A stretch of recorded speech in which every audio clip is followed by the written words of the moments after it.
Hello friends, welcome to my cooking queen Kannada. ನಾನಿವತ್ತು carrot halwa ಮನೆಯಲ್ಲಿ ಈಸಿಯಾಗಿ ಹೇಗೆ ಟೇಸ್ಟಿಯಾಗಿ ಮಾಡೋದನ್ನೋದು ತೋರಿಸ್ತೀನಿ. ಈ ಹಲ್ವಾ ಬೇಕರಿಯಲ್ಲಿ ಸಿಗುವಂತಹ ಟೇಸ್ಟಿಗಿಂತ ಚೆನ್ನಾಗಿ ಮನೆಯಲ್ಲಿ ನಾವು ಮಾಡಬಹುದು. ಬಹಳ ಸುಲಭವಾಗಿ ಮಾಡಬಹುದು. ಬನ್ನಿ ಇದನ್ನು ಹೇಗೆ ಮಾಡೋದು ಅನ್ನೋದು ನೋಡೋಣ. ನಾನು ಒಂದು ಅರ್ಧ kg ಕ್ಯಾರೆಟನ್ನು ಚೆನ್ನಾಗಿ ಸಿಪ್ಪೆ ಎಲ್ಲ ತೆಗೆದು ಈ ಥರ ಕಟ್ ಮಾಡಿಕೊಂಡು ಒಂದು ಜಾರಲ್ಲಿ ಹಾಕಿ ಚೆನ್ನಾಗಿ ನುಣ್ಣಗೆ ನಾವು ರುಬ್ಕೊಳ್ಬೇಕು. ಜಾರಲ್ಲಿ ಹಾಕಿ ಚೆನ್ನಾಗಿ ನುಣ್ಣಗೆ ರುಬ್ಕೊಳ್ತಾ ಇದ್ದೀನಿ. ನೋಡಿ, ಚೆನ್ನಾಗಿ ನುಣ್ಣಗಾಗಿದೆ. ಇದು ಒಂದು ಸ್ಟೇನರ್ ತಗೊಂಡು ನಾನು ಇದರಲ್ಲಿ ಇರೋದೆಲ್ಲ ಲಿಕ್ವಿಡನ್ನು ಜ್ಯೂಸನ್ನು ತೆಗೆದುಕೊಳ್ಬೇಕು.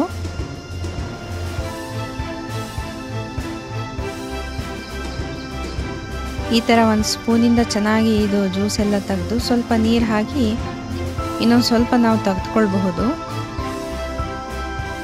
ಈ ರೀತಿಯಾಗಿ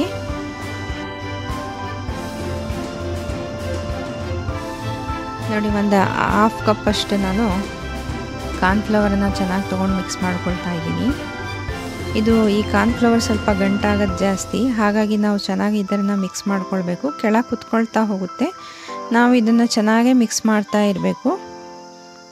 ಇದು ಒಂದು ಸೈಡಲ್ಲಿ ಇಟ್ಟು ಒಂದು ಪ್ಯಾನಲ್ಲಿ ನಾನು ಸಕ್ಕರೆ ತೊಗೊಂಡು ಅದನ್ನು ಸ್ವಲ್ಪ ಮೆಲ್ಟ್ ಮಾಡಿಕೊಂಡು ಮಿಕ್ಸ್ ಮಾಡ್ಕೊಳ್ಬೇಕು. ನಾನು 1 ರಿಂದ 1.5 ಕಪ್ಪಷ್ಟು ನಾನು ಸಕ್ಕರೆ ತೊಗೊಂಡು ಒಂದು ಅರ್ಧ ಕಪ್ಪಷ್ಟು ನೀರನ್ನು ಹಾಕಿ ಚೆನ್ನಾಗಿ ಇದನ್ನು ಮೆಲ್ಟ್ ಆಗೋವರೆಗೂ ಚೆನ್ನಾಗಿ ಕುದಿಸ್ಬೇಕು. ಇದು ಸ್ವಲ್ಪ ಗಟ್ಟಿ ಆದಮೇಲೆ ಸಕ್ಕರೆ ಪಾಯಕ,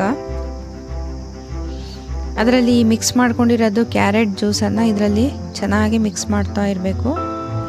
ಇದಕ್ಕೆ ತುಪ್ಪ ಸ್ವಲ್ಪ ಜಾಸ್ತಿ ಹಿಡಿಸುತ್ತೆ. ನಾನು ಮಧ್ಯದಲ್ಲಿ ಒಂದೊಂದು ಸ್ಪೂನು ತುಪ್ಪವನ್ನು ಹಾಕ್ತಾ ಹೋಗ್ತೀನಿ.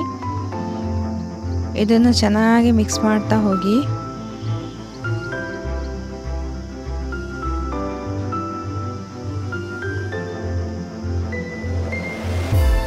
ಈ ರೀತಿಯಾಗಿ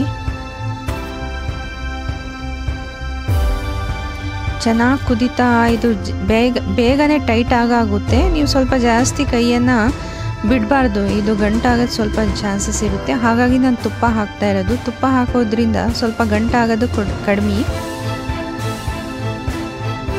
ಈ ರೀತಿ ಚೆನ್ನಾಗಿ ಮಿಕ್ಸ್ ಮಾಡಿಕೊಂಡು ನಿಮಗೆ ಒಂದು 5 ಸ್ಪೂನ್ ಹಾಕಿದ ಮೇಲೆ ನಿಮಗೆ ಹಾಕಬೇಕು ಅನಿಸಿದರೆ ನೀವು ತುಪ್ಪವನ್ನು ಹಾಕಿ. ನೋಡಿ, ಈ ರೀತಿ ಚೆನ್ನಾಗಿ ಮಿಕ್ಸ್ ಮಾಡ್ತಾ ಹೋಗುವಾಗ ಸ್ವಲ್ಪ ಟೈಟಾಗಿ ಬರ್ತಾ ಹೋಗುತ್ತೆ. ನೀವು ಒಂದು ಅರ್ಧ ಸ್ಪೂನಷ್ಟು ನೀವು ಏಲಕ್ಕಿ ಪೌಡ್ರನ್ನ ಹಾಕಿ ಮತ್ತು ಡ್ರೈ ಫ್ರೂಟ್ಸ್ ನಿಮಗೆ ಏನು ಬೇಕಾದರೂ ಹಾಕಬಹುದು. ಚೆನ್ನಾಗಿ ಅದನ್ನು ಚೆನ್ನಾಗಿ ಕಟ್ ಮಾಡಿಕೊಂಡು ಈ ರೀತಿ ಹಾಕಿ ಚೆನ್ನಾಗಿ ಮಿಕ್ಸ್ ಮಾಡ್ಕೊಳ್ಬೇಕು. ನೋಡಿ, ಇದು ಟೈಟಾಗಿ ಬರ್ತಾ ಇದೆ. ಇಷ್ಟಾದರೆ ಸಾಕಾಗುತ್ತೆ. ನೀವು ಇನ್ನೊಂದು 5 ರಿಂದ 10 ನಿಮಿಷ ಈ ರೀತಿ ಕುದಿಸ್ತಾ ಇನ್ನೂ ಚೆನ್ನಾಗಿ ಇದನ್ನು ನಾವು ಸ್ಪೂನಿಂದ ಕೆಳಗೆ ಮೇಲೆ ಮಾಡ್ತಾ ಹೋದರೆ ಅದರಲ್ಲಿ ಆಯಿಲ್ ಬಿಟ್ಕೊಳ್ಳುತ್ತೆ. ನಾವು ತುಪ್ಪ ಹಾಕಿದ್ದೀವಲ್ಲ, ಅದೆಲ್ಲ ಹೊರಗೆ ಬಂದ ಮೇಲೆ ಈ ರೀತಿ ಒಂದು ಕಂಟೈನರ್ ತೊಗೊಂಡು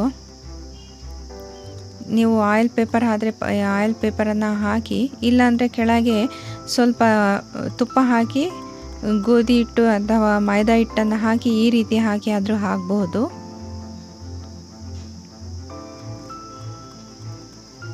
ನೋಡಿ, ಈ ರೀತಿ ಎಲ್ಲ ಚೆನ್ನಾಗಿ ಫಿಕ್ಸ್ ಮಾಡ್ಕೊಂಡಿದ್ಮೇಲೆ ಒಂದು 2 ಗಂಟೆ ಅಷ್ಟು ನಾನು ತಣ್ಣಗಾಗಲಿಕ್ಕೆ ಬಿಡ್ತೀನಿ.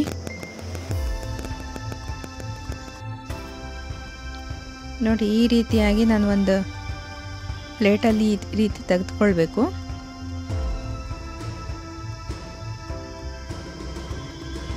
ನೀವು ಯಾವ ಶೇಪ್ ಬೇಕಾದರೂ ಕಟ್ ಮಾಡ್ಕೊಳ್ಬೋದು. ಆದರೆ ಬೇಕ್ರಿಯಲ್ಲಿ ಈ ರೀತಿ ನೋಡ್ತಾ ಇರ್ತೀವಲ್ಲ, ಇದು ನೋಡಲಿಕ್ಕೆ ಎಷ್ಟು ಚೆಂದಾಗಿ ಕಾಣ್ತಾ ಇದೆಯೋ ತಿನ್ನಲಿಕ್ಕೂ ಅಷ್ಟೇ ಟೇಸ್ಟಿಯಾಗಿದೆ.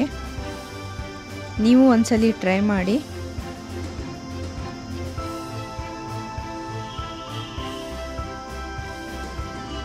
ನೀವು ಫಸ್ಟ್ ಟೈಮ್ ನನ್ನ ಚಾನಲ್ಗೆ ಬಂದಿದ್ದರೆ ಪ್ಲೀಸ್ ಸಬ್ಸ್ಕ್ರೈಬ್ ಮಾಡಿ, ಲೈಕ್ ಮಾಡಿ, ಶೇರ್ ಮಾಡಿ. ನೀವು ನನ್ನ ವಿಡಿಯೋ ನೋಡಿದ್ದಕ್ಕೆ ತುಂಬ ಧನ್ಯವಾದಗಳು. Thank you for watching.